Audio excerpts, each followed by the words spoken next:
Good morning, everybody, and welcome to our second talk by an artist in residence of the Heath Robinson Museum.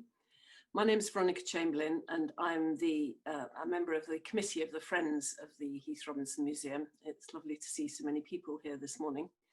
And we're also glad to welcome members of the Pinner Adult Education Society, because we felt that during lockdown it would be nice to have a wider audience and to welcome new friends. And I believe some of Robyn's friends have also been invited, so that's great as well. So this is our second talk of the Artists in Residence, and Robyn was indeed our second artist in residence. So welcome, Robyn Wilson-Owen, this morning. Hello. Robyn is an illustrator, lives in Pinner with her husband and 3 daughters, and I think she has a lot of interesting things to tell us. But firstly, I'd like to mention that after the talk, we shall be able to ask Robyn questions. If you'd like to do that, could you please use the raise hand function? And you will find that in participants. So if you go into participants, whether it's at the top or bottom of your screen, and click on your own name, you will see the option to raise hand. So if you click or tap on that, we will then know that you have your hand raised. I say this particularly because I'm working on an iPad and I cannot see the whole audience. So unless you raise your hand electronically, I won't know. So thanks very much for that. So I'd now like to hand over to Robyn and start by asking her, what was your path to illustration? What was your background, and what kind of training did you have? Hello. I started out in theatre, so I'll tell you a few bits of what I did before illustration. I was a theatre designer originally. I grew up in Cambridge and started doing scenic design and painting for Panto, and then I worked a lot at Orange Tree Theatre. This is down in Richmond, doing set and costumes down there, lots of Edwardian dining room dramas and things like that.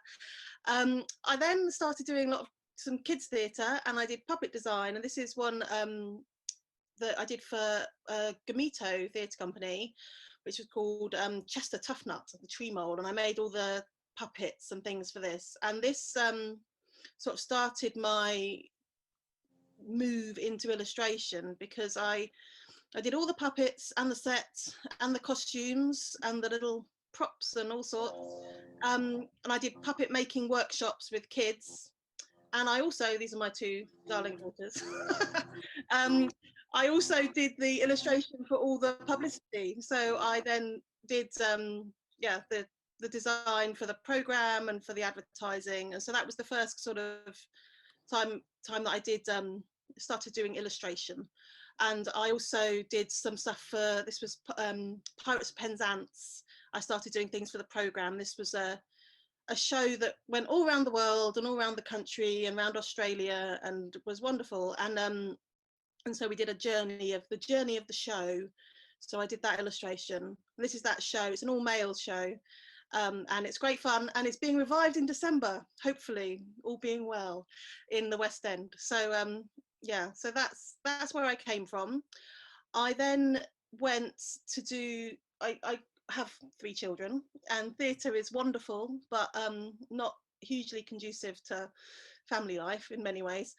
And so I decided I wanted to do illustration seriously, and I went to Cambridge School of Art, did an MA up there for took 2.5 years, and had to go up 1 day a week, and yeah, so I then retrained in children's book illustration by doing the MA at Cambridge School of Art, and that led to what I'm doing now, basically. So yeah. Thank you, that's wonderful. Really basic question. What's the difference between illustration and fine art and other sorts of art? Well, it's who it's for in many ways. So illustration is a communication tool that you are, I mean, obviously there's crossovers and there's very arty illustration that is far more abstract and all sorts of things, but generally fine art is about the artist, and it's about interpretation, and it's whatever the viewer wants it to be, and it's about framing and how it's looked at, whereas illustration is about getting a certain message across. and about communicating something quite specific. So it's about communication. So it's very different, and it's commercial art. So it's you make it as a job, and in a very different attitude towards it. You know, you have deadlines that have to be met and have to go to print, and it's a sort of different mindset, I'd say.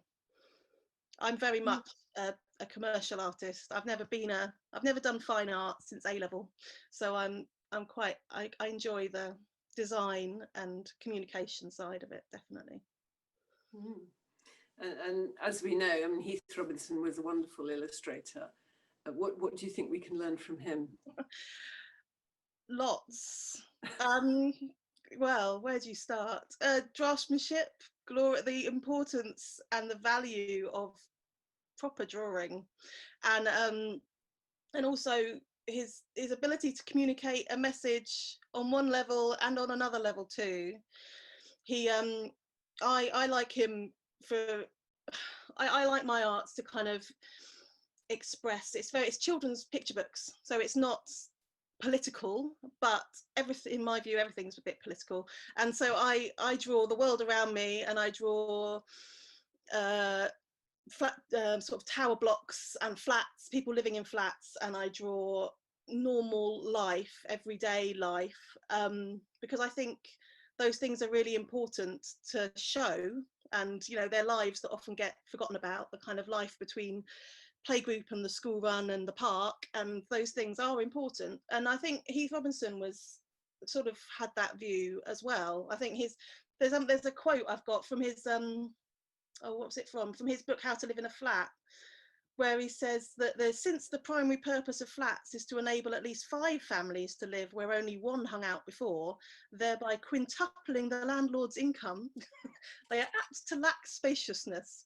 So although he's very funny, he was making a political commentary too, and I think that's really important to remember, that this art that seems just jolly can also have a serious message. So yeah, and also he made mistakes, which I discovered at the when I was at the museum. It was a joy to see the whiteout where he'd made a mistake. He wasn't perfect, which was nice. That's a relief. So that brings us on really to your artist in residence experience. How did you find it? And well, I suppose, why did you decide to do it in the first place?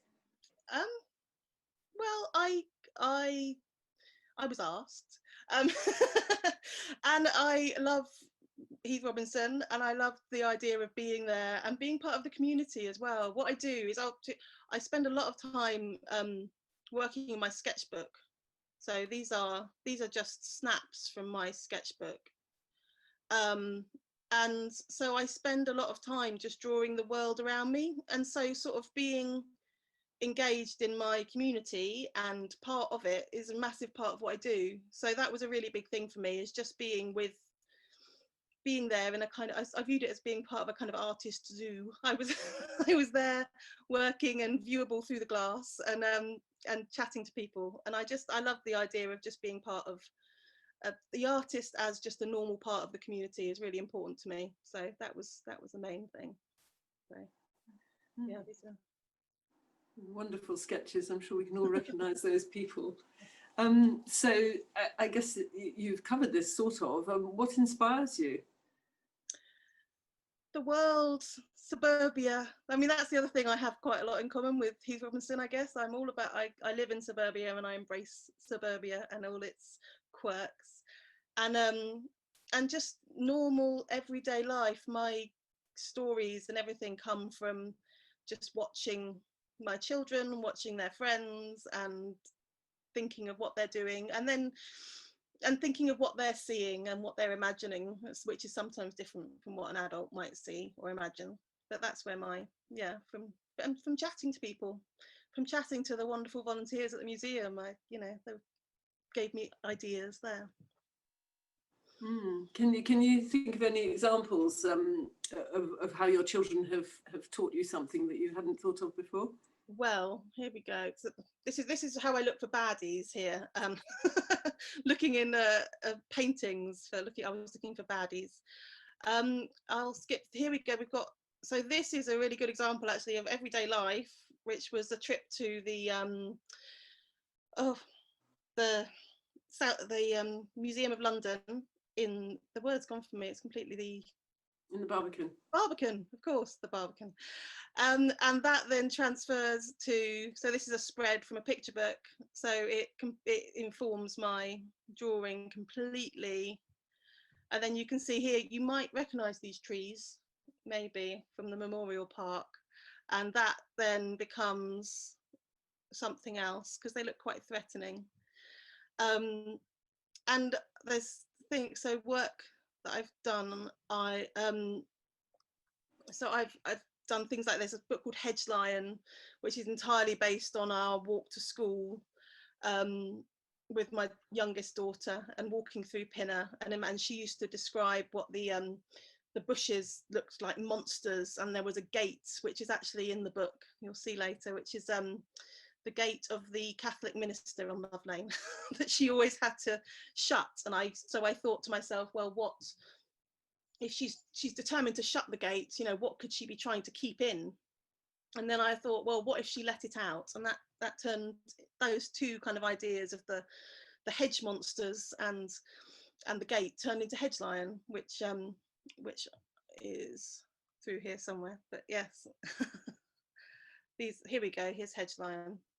So that was a very initial sketch of Hedge Lion, living on Love Lane. Wonderful. So can you take us through the sort of nitty-gritty of what you do, what materials you use, and how do you choose which materials you use, and you know, take us through your everyday life as an illustrator? Well, the materials I use for the final work, you can see this is, although a sketch, this is using the final materials, which is a dip pen and ink, and normally watered down inks, but sometimes watercolors for the color washes and coloring pencils. But so here you can see as well, so this is dip pen and ink and coloring pencils. But I mean, my day-to-day life as an illustrator is more like this. So this is how you plan a picture book, and this is what I spend most of my time doing, with a bit of paper from the copier paper and a pencil, and these are thumbnails. So you have, in a picture book, you have 12 spreads, so 2 pages are a spread that you look at, and you have 12 of those to tell the story, plus some end papers. And so this is a story that I was working on recently that will be published at some point in the future. And that's how they get planned out, and you sort of work it up to slightly bigger roughs like this, and then into more detail, and you start looking at where the text goes in more detail. But yeah, most of the, I'd say about 80% of the work is in pencil sketches and little scribbly drawings that are quite painful to show the world, but that's what I do. So yeah, but then you move on to yeah, so this is published work, and as you can see, yeah, it's dip pen and washes basically. Mm-hmm. Oh, lovely. And where do you work? At a little desk in the corner of our living room. So mm-hmm. We live in the Love Lane, but we live in a flat in Love Lane, so there's no glamorous studio. There's me and fending off my children, and the desk that I've worked at since I was a teenager. So yeah, that's that. And do your children want to follow you into the same line of work? Well, they'd love to, but I do warn them off. I'm all for sciences. So yes, I think it's really important that if you're going to do something creative, you need to not be able to think of anything else you could possibly do. You have to, it's a lifestyle and a whole life. It's not just a job. So that's important. Yeah. Yes, I think that's said of actors as well. I used to know the son of an actor, and he said, my father does it because he really can't do anything else. Yeah, I have no other ability, so this is why I do it. And have there been any sort of effects of lockdown and the pandemic, and are they positive or negative? It's publishing is tricky at the moment, and like everything, it was massively affected. So this is work that's already out there, so obviously that wasn't affected, and book sales of books that were already published, like No Longer Alone, were great through lockdown, and it was wonderful. And we had Read for Empathy Day, which this book was a part of, and that was wonderful. Bloom is a book that did come out during lockdown, and that was difficult. It was a blessing and a curse. Lots of books were postponed and didn't come out, that were due to come out in lockdown because of a variety of reasons. A lot of it was logistical and getting things printed and getting them into warehouses, and it just didn't, everything fell apart. But Bloom was already in the warehouse, so they put it out, and actually, because there were fewer books coming out during lockdown, it did get more attention possibly than it might have done otherwise. So this is Bloom, and it did then it was Children's Book of the Week in the Times, and one of the books of the month in the Guardian. And it hit a nerve, really. The story is all about helping, like loving each other and helping each other bloom, and using and being kind, and nature. And so it did really hit a nerve with a lot of people. And since kids have been back at school, and actually before they were back at school, there were quite a lot of school projects. This is a school that did some lovely work based on Bloom. So it was positive and negative, lockdown. I mean, for me, doing my work at home, obviously it was chaos, but yeah, in the book world it was tricky. This is another book that was due to come out during lockdown, which is called Close Your Eyes, and this one has been postponed and will probably not be out till September next year now. And there's now a kind of quite a large backlog of books for publishers to get through, so that were due to come out at that time. So yeah. Can you tell us a bit more about Close Your Eyes? What's it about?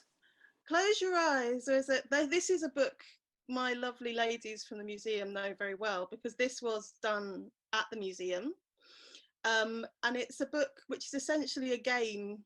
Well, it's based on begging my children to go to sleep.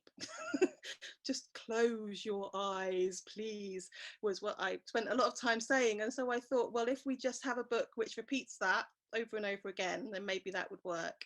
So it's based on the idea of close your eyes and what do you see?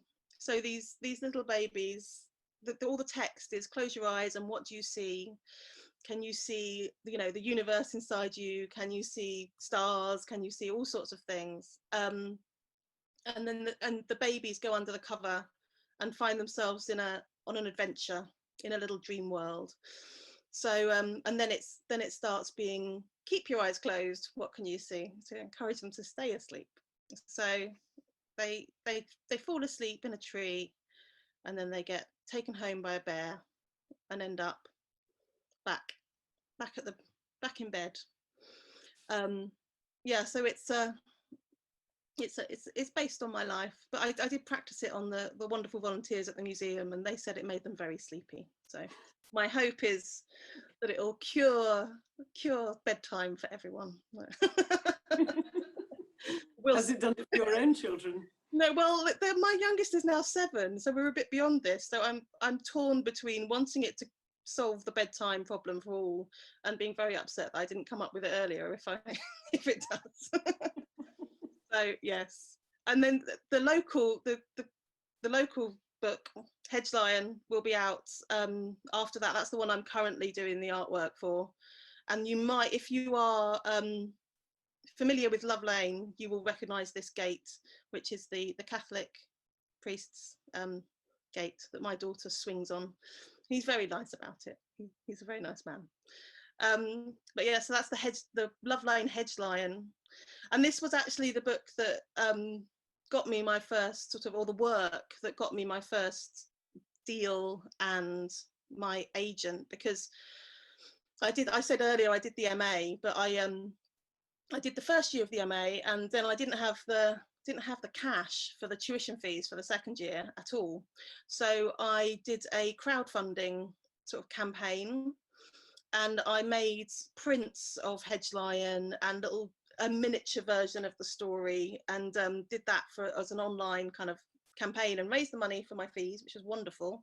So I continued with the course, but it also got shared around a lot online. And so this image was sort of the one that got the publishers spotted, and my agent spotted as well. And so I'm very fond of him, of the Love Lane Hedge Lion. He was tweeted around by Michael Rosen as well, because he grew up in Love Lane. So one of my tips is to do books where famous authors grew up. It helps. So yes. And then This Is a Terrible Day. This is me. This is my flat living to finish. So the fact that I want to portray, it's not always all roses when you've got to look after children. And but then there's happy endings. And yeah, this is my homage to Heath Robinson's flat living. So, yeah. Oh, that's fabulous, thank you. Could you tell us a bit more about publishing, working with publishers? I mean, have you always had the same publisher or different ones? No, not at all. So the first book, if I skip back, so Alone, oh gosh, oh, it's gone. Sorry, one moment, it crashed. But yes, Alone was the one that was spotted. It was with Egmont. Sorry, you've seen all the pictures though, so you'll have to look at me now. Yeah, No Longer Alone was with Egmont, and that was as a direct result of them spotting Hedge Lion. And that was, I mean, it's written by someone else, that one. So that's, and I haven't met the author until after I'd finished the book. And so it's very different than creating your own story. And then Bloom is with a very small publisher called Tiny Owl, who are lovely and do very kind of diverse books, and that's their kind of remit, to do books from around the world featuring everyone, and very concerned with kind of representation. And they're very different. Obviously Egmont is this massive international publisher, and Tiny Owl are tiny. And then Close Your Eyes is with Boxer Books, who again are quite small. They have an American arm though, so not as tiny as Tiny Owl. And then Hedge Lion ultimately will be with Anderson Press, who did Elmer and all sorts. So that's bigger again. And it's just people. Publishers are just people. So it's every publisher is a bit different because you're working with different people, but they're all, it's just toing and froing, and a lot of negotiation, and a lot of sending things back and forth and discussion. It's a collaborative work. I mean, that's part of the difference of illustration to sort of fine art. You know, when you're doing fine art, it's your choice what you put on the canvas or whatever, you know, that's down to you. But with illustration, it's a negotiation between the illustrator and between the publisher and between designers and the author, if there is one. And so I like that. I like collaboration, and I come from theatre. Collaboration is everything, and it's more my creation than theatre ever was, but it's still very much collaboration. So yeah. Excuse me, and are you aware of any of your books being published abroad? No Longer Alone is, I think, and the others, and I think some of them are going to be. I'm not sure. They get taken to book fairs. How it works is you create a book, and then the publishers there's a Bologna book fair around Easter, and there's Frankfurt in September, and London in sort of June-ish time, summertime, I think. they all talk, rights publishers do their thing, and you can't really, it's not a financially viable thing really to make a picture book just in one language. So it's key to kind of the success of the book that it does get published by different publishers in different countries, because it costs so much to make a full colour book. So they print the books in all the colours, and normally, unless you're Julia Donaldson or somewhere, the text is normally black, and that means that they can just then put that on as the last printing layer, and it can be in any language. So it means that they can share the costs and share the burden and share the profits, hopefully, of the book. But yeah, it is a key part of the whole thing. And might you have to change your drawings according to which country they're published in? Well, it's not so much that I change. I mean, if I wanted to be more successful in different places, then I would. It's more of a case of I am what I am, and I will be more or less successful in different places because of that. There is a generally sort of continental European publishers are happier to tackle more difficult subjects and more kind of arty is the only word I can think to describe it, work, more difficult work. In the UK it's getting better for that, and publishers are much more open to tackling kind of difficult subjects. No Longer Alone is about loss, and is about a child who's lost her mother, and a few years ago that would have been not so common to cover in a British picture book. America is sort of more the other way. It's much more sweet and cutesy almost, some work, but it changes constantly. So yeah, it's different markets, different things, but the Europeans are definitely more daring, I would say. Lovely. And so finally, what are your plans for the future? Do you have things coming up? How do you see yourself going? Just drawing is what I do. So I've got Close Your Eyes coming out in September next year. I'm currently working on Hedge Lion, that I've got to finish the artwork for that by Christmas. So that's good. So everyone keep everything crossed that all the schools stay open. And then after that, there's the thumbnails. I'm so upset that my thing has completely crashed and won't come back up again. But the thumbnails were for a book called Tiger and Me, which is hopefully the one after that, but we'll see. And that's currently being, negotiated about with various people. And that's based on my daughter losing her beloved toy, and it's about the loss of great love when you're 5. So yeah, just keeping on. That's what I do.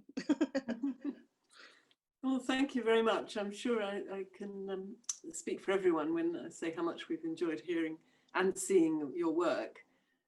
So if people would like to ask questions, please use the raise your hand, and I will bring you in. So I've got Ruth McNeil, who's got a question. Hello, Robyn. Yes, I thought that was utterly marvellous, just fantastic, and just absolutely adored seeing all the illustrations. My question is just how you seem to capture so superbly the little children's expressions and gestures and slope of the shoulders, whatever it is. How do you do that? By looking at them. I'd say I would say the MA I did, the whole first half of the first year, so almost a quarter of the course, we weren't allowed to illustrate at all. There was no illustration. It was observational drawing, and you just had to draw and draw and draw. And if you were stood still for more than 30 seconds and you weren't drawing, it was in that whole 6 months, it was very frowned upon. And that's I don't do it quite as much as I would love to, but I still just draw the world around me, and I sit in the playground and draw my kids and draw their friends. And just, I think also once you've done an awful lot of observational drawing, the way you look at things changes. Your eyesight changes in a way once you've done a real serious amount of observational drawing, and you can just see those shapes in a way. So even if I'm not drawing, I'm looking, and then I'll go home and do a drawing from memory or something if I see something. But it's thinking yourself into those characters, and yeah, and just thinking of things around you from real life. Mm-hmm. Well, thank you. Does anybody else have a question they'd like to ask? Or indeed an observation about how they found the talk? Yeah. Veronica, Yes, please do, Cynthia. This is Cynthia Wells, who's the chair of the West House and Heath Robinson Museum Trust. Please, can I Cynthia. echo what Ruth said? And that was an absolutely fascinating talk, Robyn. I filled the Villager Centre with some of your pictures. Yes. What's so frustrating is that some of the books aren't already there, because I've got a 2.5-year-old great grandson, and Wow. I'd love to be able to give him Close Your Eyes. I'm sure his mother would much appreciate it. Yes, I know.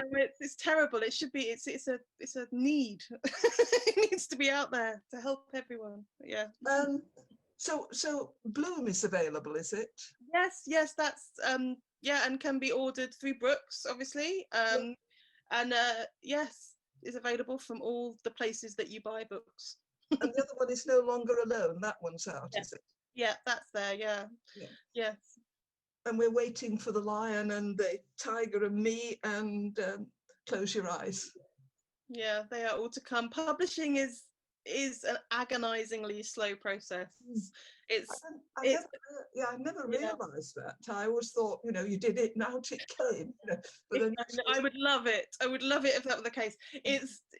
That's the biggest kind of adjustment for me, has been from working in theatre, because in theatre you get a phone call, and then you have a meeting or two, and then you in a month or so after that they start rehearsals, and a month or so after that you do a show, and a month or so after that often it's over. It's done and it's gone and life moves on, but it's publishing, it goes on for years. So I think Hedge Lion, by the time it's actually published, it will be 6 years from the first time, from that first little sketch of him.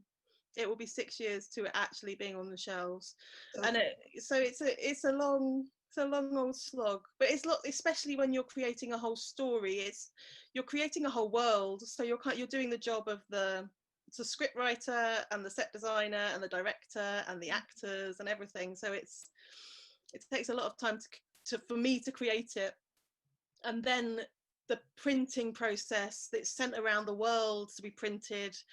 And once the book's finished, they go through the whole rights selling at all the different fairs. So that's a year, and there's a lot else involved apart from just me at my desk. But Thank you. then hopefully it's there forever in the way that theatre isn't. So yeah. Thank you very much. So the next question I've got is from Anthony Pinching. Please, Anthony.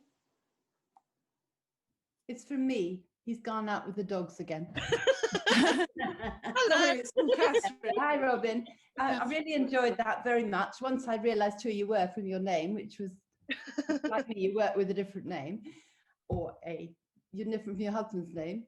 Well, I refuse to be just an Owen. I was originally Robyn Wilson, and I've just added the Owen on. He's just a right. Anyway, that was what I was really going to say. I did enjoy it very much, but apart from that, it reminded me, I was looking at some Vermeer pictures yesterday, which have a lot of little children, sometimes dressed in rather very uncomfortable clothes, but I thought he had the same view as you, and some of his pictures have got pictures of buckets and mops and so on around their interiors, and I thought you've got the same sort of eye for detail. You said you weren't you weren't doing it as, you were doing it as illustration, but I actually thought your eye was rather similar to somebody like Vermeer and some of the Dutch painters. I'll take that. I thought you'd like that. I think that's wonderful. Yeah. That's all my comments, but I did enjoy it. Thank you very much. Yeah, I think a lot of artists fine artists as well, of course, are concerned with day-to-day life, and I would say that part of my work is kind of the more arty side of what I do, Yeah. and that's the bit that is me basically coming through, and it's important to me. So yeah, for various reasons. Okay, so thank you. Anyway, we've lost mine with the 2 puppies in the garden occupying Anthony at the moment. So we can't do much about them. Well, thank you very much. And just on Oh, you've gone muted, Veronica. right, sorry about that. I don't know how that happened, but yeah, I was reminded when you talked about the tiger of Judith Kerr and when Hitler stole Pink Rabbit. It's Yeah. a similar sort of concept is that those toys are terribly important to children. Oh, And, yeah, absolutely. the tiger thing. I mean, it's a book that I wrote because my daughter lost her beloved toy, and there's obviously The Glorious Dogger by Shirley Hughes, who, you know, I would dream of having such success, but Dogger ends, and most of those stories out there end up with a happy ending of the toy being found, but sometimes that toy isn't found, and also I was reading quite a lot about how children coping with loss and, you know, actual bereavement, and how it's really important to kind of practice those big emotions in a way through the loss of a toy, and through stories about such things that are kind of understandable for a child, and it prepares them for hopefully a lot later in their life when they do actually have to deal with loss, as we all do at some point, and gives them those tools, those kind of emotional tools through practicing. So it's the small things are really important when you're a child. Thank you. So I've now got Helena Stride on the questioning. Helena, please. Please unmute yourself. That's Hi, it. Robyn. Have I unmuted myself? I think. Yeah, but you could speak a bit more loudly. Okay. I just wanted to say that it's thanks to Robyn that I've been inspired to do the MA at Anglia Robyn University at this one on illustration. And I just wanted to say it's really hard. Yeah, it's really hard. Ask you, what do you feel that you got? Is it going through the whole process? What was the most important, do you think, becoming a fully fledged illustrator? The most important part of the course was, yes, well, the first bit, doing all that I know you're doing at the moment, a lot of drawing. Yeah. And that is really, really, really important. So do your homework. And so, and it's because I now have, I mean, as I said, I still do draw from life. It's a practice that you have to keep up with for the rest of your life, you're committing to. But it's also from that very intense period of time of just drawing from life, I now have a kind of like a dictionary, I guess, a visual dictionary of sketchbooks that I still do. Like I showed with Bloom, I go back to and I look at, and I sort of think, oh, I know I drew my daughter having a tantrum in 2016 and it would be just right for this moment, you know. And so I go back through that, and it's a really valuable resource to have. But also the main thing with doing that course really was my colleagues on the course. There's a group of people that did the course with me who are all now pretty much publishing illustrators, and we can discuss work in a way, because the thing that's very difficult often with publishing is it's quite secretive. You can't kind of talk a lot. So I've been a bit more open today than I perhaps should have been about some of the things that are coming in the future, and it's quite difficult to talk in public with people about work that you're doing, and it can be difficult. You know, you've got to kind of maintain relationships with publishers, and sometimes they're not as full throttle honest as you'd wish they were about your work and about what you've done. So it's really valuable to have those people that I kind of grew up as an illustrator with through those few years doing the course, and that I can show work to, and I know they will tell me if it's just rubbish, or and if it's just not working, or if it's good, you know, and they'll help me and guide me, and I don't have to pretend to know what I'm doing with them. So that is the most valuable thing, really, long term from the course. But keep doing your homework, Helena. Okay, thank you very much. Now I've got Jane Prentice who has a question. Jane, please. Thanks, Veronica. Robyn, that was absolutely delightful. I love your work. I think it's superb. Oh, thank you. I'm interested, what comes first for you? What's more important? Well, obviously the pictures are most important, but do you want to put the words with it, or do you prefer working with somebody else? And if somebody comes to you with a story, are you happy to work that way, or do you work symbiotically so that everything's done in parallel? It's a completely different thing. Illustrating a book that someone else has written is actually, from my point of view, almost a completely different job.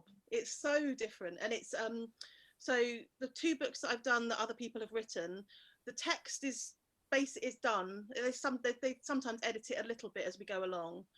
And so a publisher comes to me or goes to my agent, and then my agent comes to me, and they present you with a text that is split into those 12 spreads. So you know which text, so you've got the pace, and you know which text is going to be on which page, so you know what you're illustrating. But you don't chat with the author, and that's not what they want. They want your kind of interpretation of it. So I look at it. I did English literature and a lot of, textual analysis when I was younger, and it's like that. It's like it's pulling apart and finding what you think the meaning is, and it's your interpretation of a text. And in that way, like being a theatre designer or like being an actor, it's often that's done without, often the writer's dead in that point of view, which we hope they're not in this case, but they don't have a say, basically, and the author does have a kind of right of veto over your work. So you then give roughs, and they give feedback, but actually in some cases you don't know whether it's the author giving feedback or the publisher. It comes back quite anonymously, so you don't know who's saying what, and so yeah, it's completely different. But what's really important with a text, I mean, if you're writing a text, is to leave room for the illustrations, because when I get that text, I'm analysing it and then almost sort of putting it away, because there's no interest for me really in sort of, Tom went to the beach and drawing Tom going to the beach. There has to be a space. So there's I can't remember someone describes it as a fugal system, where you have a kind of a bouncing between the text of the words and the image text, and those have to be saying different things. And I mean, there's some wonderful books where that is really played off. You're saying completely different things. There's a author called Marta Altez who does wonderful stuff where she plays with what's being said in the words is completely different from what's happening in the pictures, and it's a game. But even when it's not quite that explicit, it's really important that there is room for the images to say something different, because otherwise there's not, why. They're pretty. It's very different when you have a longer text, and that is a different thing entirely for older readers. When I'm writing my own thing, it's a mess. I mean, really, it's in my sketchbook, and it starts with a kind of like a little drawing of a lion. And I used to, when my youngest was younger, just a lot of time pushing buggies, thinking. A lot of time, that's where a lot of the stories came from. But it's simultaneous. And then also I often then go on to just doing the words, because the publishers want to get the words done. And then you go to do the pictures and sort of you take things out of the words. Who's like, well, I don't need to say that because I can show that. It's that thing, I don't need to say they're sad. You can see they're sad. So it's and then you start taking the words out to give yourself room for the pictures. So yeah, when I'm doing both, it's a kind of ping pong, but when I'm doing someone else's, it's a literary interpretation game. Yeah. Thank you. Mm-hmm. Okay, I've now got a question from Ruth Young. For those of you who don't know, Ruth is our new newsletter editor. So please go ahead, Ruth. Hi, thank you very much, Robyn. That was gorgeous. I hadn't realised the hedgeline had such lovely leaves in his mane. He's just gorgeous. I wondered if there were any children's books that you, as a child, really loved, and in fact hung on to maybe and read to your own children, or if not, what were the ones that you remember from your childhood? Oh, no, all of them. I love them. Even the ones that some people would turn their noses at. So Shirley Hughes, obviously. I kind of, it's a funny thing with Shirley Hughes. I'm not actually that keen on how she draws children, but I just love what she draws, and I love the importance. She's so important to me as an illustrator because she just shows life as I know it, as I knew it, and it's just very normal. I mean, it probably is, you know, it's not probably as diverse as it could have been, and it's probably quite middle class in many ways, but that was illustration in the 70s, you know, but it's just showing that real life is so important. And I love drawing. I love Judith Kerr, obviously, and John Birmingham in completely different ways. But I love all of that work that I grew up with, largely because you can see how it was made. It's something that's really important with me, with my own work as well. In books that my children's have, that, you know, from the noughties onwards, sometimes they're so perfected in digital ways and things that you kind of, even me as an artist, I can't quite get into how on earth they did this amazing thing. And they often do things that are visually stunning, but that you just couldn't do with paint unless I couldn't anyway. And so I am really keen. My art is all done on a bit of paper, and then I take it to the office and they scan it, and that's it. And it's really important to me, and that's what I've taken from that work, is that you can just, I want a child to think I could do that, you know. So that's really important. But Thank you. Well, that's been wonderful, Robyn, and I don't have any more questions on the screen. So I think we'd all like to thank you very much for a fascinating talk. I just wanted to reiterate that Brooks, our local pinner bookshop, well worth supporting, has Bloom and No Longer Alone, and you can order them through their website, and they've got a new web ordering process which I used the other day, and it's very efficient and much to be recommended. So the other thing I'd like to say is that our next artist in residence is Harinder Sahota, who will be on the 29th of November at 10:30, and she was our third, maybe still is our third artist in residence, except we've got nobody in the museum at the moment. So we'll be delighted to welcome her. And we are, as a committee, planning a new series of Zoom talks with public figures who live in Pinner or Harrow for the new year. So we hope you'll enjoy that. If you're not already a member of the Friends, please consider joining us. You can find it on the heathrobinsonmuseum.org website. You look for support and then Friends, and you'll find the links to join the Friends. Excuse me. So I'd just like to finish by saying again, thank you so much to Robyn for giving your time up, and we'll wave to you to say thank you for your talk.